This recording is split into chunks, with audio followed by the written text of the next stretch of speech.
Your man can have love for the truckie. Beautiful minds, but we love getting ugly. Risk takers with a clover, man, we love getting lucky. You run, we chase fire, I love when it ducks me.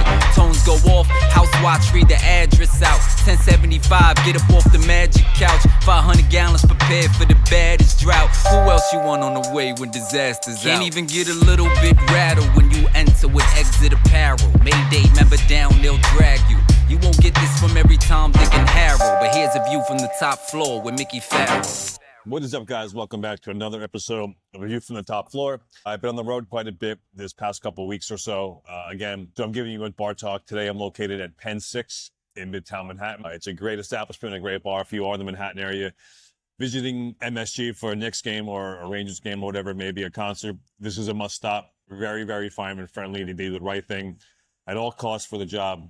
It's become kind of a fire department type bar, more or less, to do our parties and whatnot. So it's a pretty special place. If you are coming through the city, it's a must stop. Again, Penn 6, and that's on 31st Street, right by Engine 1, and Ladder 24 is right next door. So just finished up 3 days in Ocean City, New Jersey, doing lithium-ion batteries, and the fire service is alive and well. Ocean City, New Jersey, my first time there, and when I came over the bridge, I realized Ocean City is in fact a city. They have their work cut out for them there. Really, really great group of squared away guys. So I had a nice couple of days there with them doing the battery fires. Something I want to talk about today, I was reading some of my old notes from a couple of years ago about exposure buildings and how I think a lot of times we dismiss the exposure, right?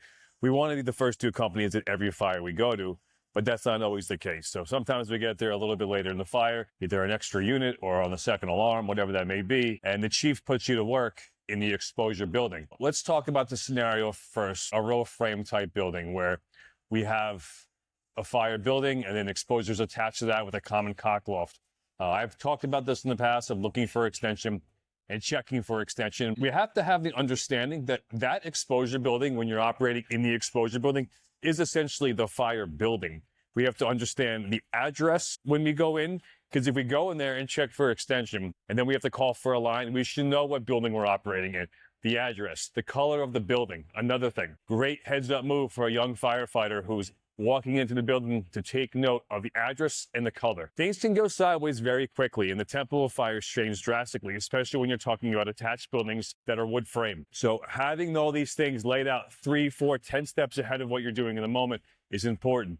I always say the devil's in the details, but understanding the details of where you're operating should never change, and it should be especially dialed in and operating in the exposure buildings. Now, I know Incident Command and IFSTA and all these books, we read it and we take testable points, logically speaking, which makes sense. They talk about how to identify exposures. Real life, real fireground, talk straightforward. Talk about the address, talk about the color. If you forget what address you're in and you know the color of the building's blue, you can say, start a line to the blue building, right? Not professional per se, but in the moment, if that's all you can do to get that line quickly in place, that's what you have to do. But another concern in these type of buildings is speed versus velocity in the fire building. We're so fortunate to have Vinny Dunn still out there doing his thing. It's amazing. He also has a group of disciples that have studied his work intensely, and they travel around the good word of Vinny Dunn. He talks about how buildings are built, how buildings are collapsed. Something else that we need to talk about and truly understand as firefighters in the moment is the speed versus velocity of a fire. So if you're operating in the exposure of a wood frame, row frame type building, that tempo of the fire is drastically different than what would be a fireproof type building or even a class 3 type building, which is brick wood interior, right? So every fire has a different tempo, a different speed, but understanding and dialing in that moment when you're operating, knowing you're in a wood frame building, you have to think 3 to 14 steps ahead. You may be pulling ceilings in this exposure, fire's already 2 buildings away from you. So these are things talking about exposure, we kind of dismiss them. When we do get put to work in the exposure to look for extension, you should expect to find fire, and you should also expect to understand where that fire is going and traveling and the speed that it takes to get there. But let's dial it back to the color, and let's dial it back to the address. If we're in these buildings and dominoes begin to fall the wrong way, and they do from time to time, we have to be able and have the humility to give the mayday in the moment. We wait far too long. And that's just throughout the fire service, it's throughout the culture. We talk about it, we try to change it, but we have to understand that if you're in trouble And if you think it's time to give the Mayday, give the Mayday. That's kind of a fine line, per se, where we don't want to give the Mayday for everything. If you fall through the floor, and when I say fall through the floor, your boot goes up to your shin, don't give a Mayday unless your foot is on fire. That's something we have to understand as well, is that when we give the Mayday, we have to give it ahead of the time that we probably think we're supposed to give it. But we can't be giving Maydays for every little incident at the fire. Firefighting is a dangerous job. No way around it. Shit happens at fires. So don't give a Mayday for every little mishap. When you know it's time to give a Mayday, you will know, but own the moment. Have the humility to give it. Size up on the fly is something that it's developed over time, not necessarily taught in a classroom. And by sizing up on the fly means when you're coming into the fire as the additional unit and you're going to the exposure to look for extension or check for extension, the details will always matter. Again, the address and the color are important. You run out of air, you waited too long to give the Mayday, the CO sets in, and maybe the only thing that you can remember is that you're in the blue building. And that's what it takes for you to get the brothers to come get you. That's what it takes. You will get your balls broken afterwards, but that's much better than not giving the Mayday because you don't remember the details of what you're supposed to remember and what you were taught in the fire academy. Lunar is good. It's a good testable point to understand the sequential order of what we should be thinking about during a Mayday. In real life, who, what, where. That's it, man. Who, what, where. Very, very simple, very straightforward. Who you are, where you are, what is wrong. Location is key, though. And with location comes the details. Circling back to the tempo of a fire, that when you're in these exposure buildings, you have to understand that conditions will drastically change sometimes. Almost to the point where somebody hits a light switch on the wall. That's not good. That's not normal, but it can happen.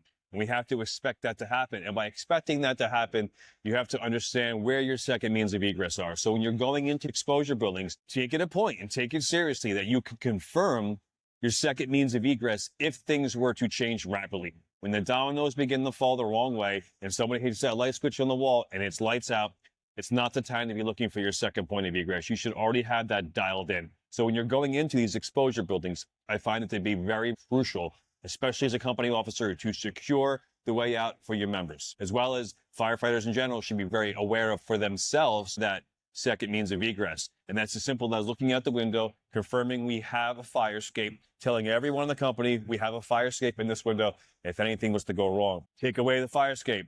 Talk about a 2.5-story frame. Look out the window. Make contact with someone in the street, even if it's the engine chauffeur, and say, get me a portable ladder right here.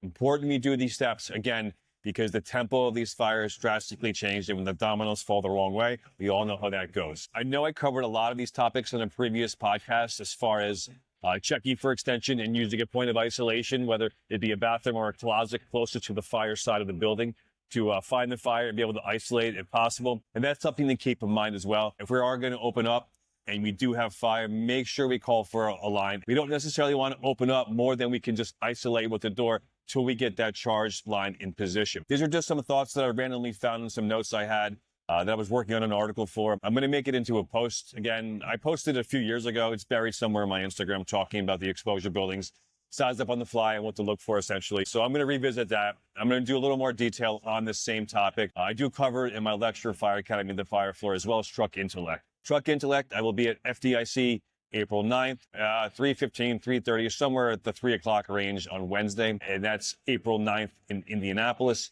All right, guys, Mickey File, thanks for tuning in. Thanks for all the support, and I will talk to you soon. Hey, what's up, guys? Want to jump back on real quick and talk about an event we have coming up May 17th in Bergen County, New Jersey, at the Bergen County Fire Academy, 8 a.m., 4 p.m.